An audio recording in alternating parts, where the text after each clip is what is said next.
Hey, welcome back. Let's kick things off with depth-first traversal of a graph. So just like with trees, which we spent a good amount of time on, binary search trees or binary trees in general, there are two main options for traversing these trees, depth-first and breadth-first traversal. Now within depth-first, we did talk about pre-order, post-order, in-order, but the general idea behind depth and breadth-first is what we care about. So when we say depth-first for this binary search tree, or any tree, it means that we're prioritizing visiting children of a given node before we visit siblings. Or we deepen the traversal before we widen it. So what that really means, whether we're going left or right first, doesn't really matter. But let's say that we go left. So we start at 41, we're going to visit 20. And rather than going to the sibling, we're now going to finish out the children of 20. So that gets us to 11, it's a dead end.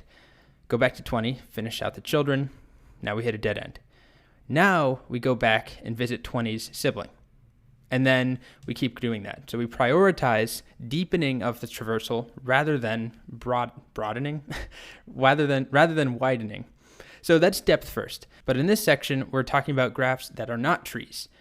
And they're not necessarily harder to traverse, but sometimes it can be a little trickier to understand what depth means versus breadth.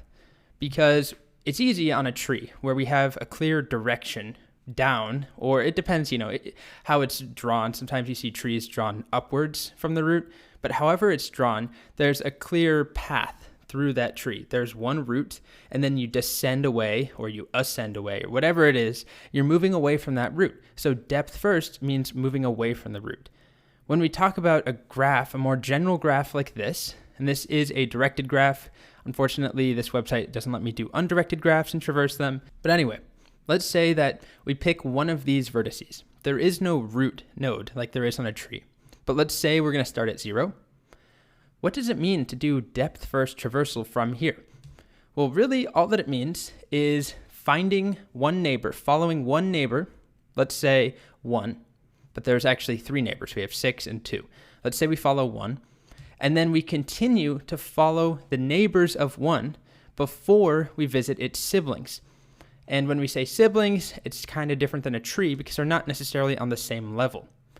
But let me just put it this way. If we start at 0, let's say that we always choose the lowest number as our next item to visit. So we go to 0 to 1. Now in a breadth first, which we'll come back to, we would then visit the other neighbors of 0, like 2 and 6.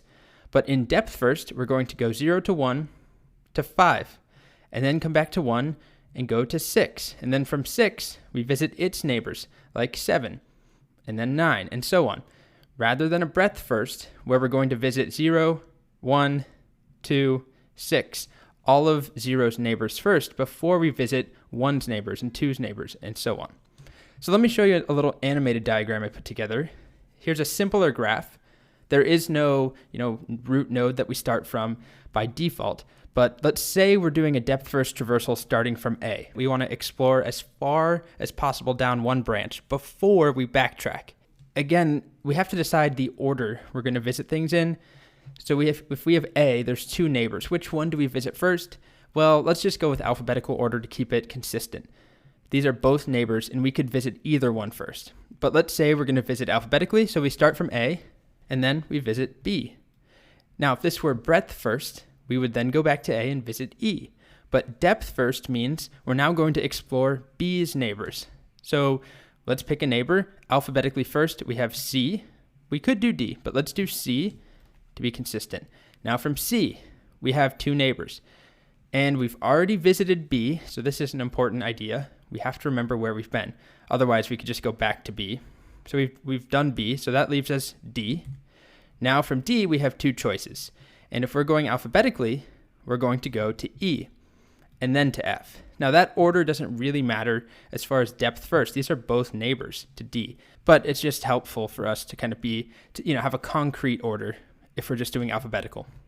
Okay, so it's really important that we remember where we've been.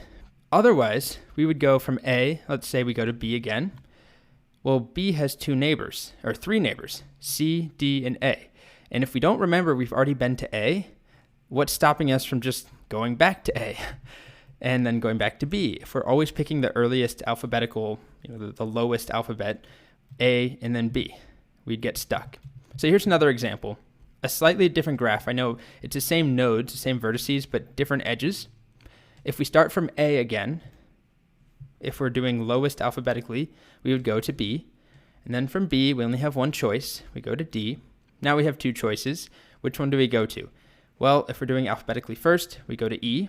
Now we have two choices.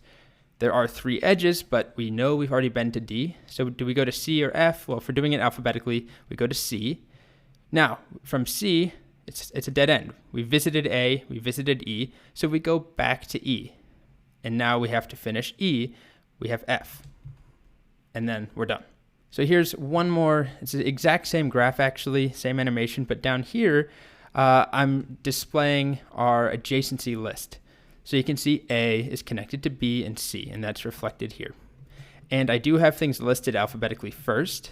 So the edge from A to B comes before A to C. Again, it doesn't really matter, but for me to explain, it's easier to do alphabetically first.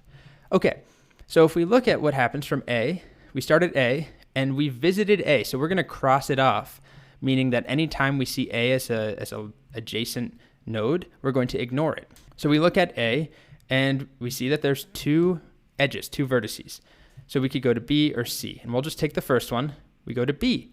So when we visit B, we now cross B off from here and from here to all of its edges. This doesn't mean deleting them.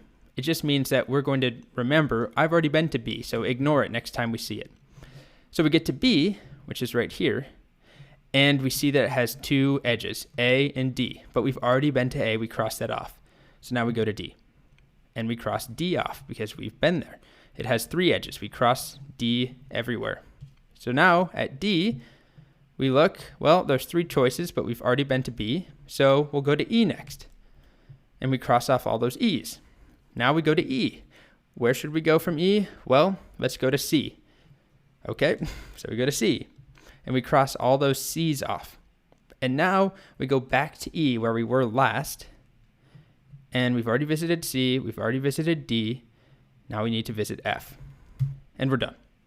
Okay, so that's the basic idea of depth-first traversal. We follow a branch down. It's harder to say we're deepening because it's a little more challenging to visually understand what depth means in a graph. Because when we have a tree, it's easier. We're moving away from the root. In this case, this looks like a loop basically. So depth is harder to explain. What it really means is just following the neighbors and continuing to follow neighbors before backtracking. So we're going to implement depth-first search both recursively. Oh, I said search. We're actually going to do traversal. It's the same idea, except we're not searching for something. We're just going to visit every node, every vertex. Anyway, we're going to do it recursively and iteratively, just to show you both approaches. It's a good thing to know. So we'll start with the recursive solution. Well, first the pseudocode in the next video, and then an implementation afterwards, and then we'll do it iteratively, and then we'll cover breadth first. Okay,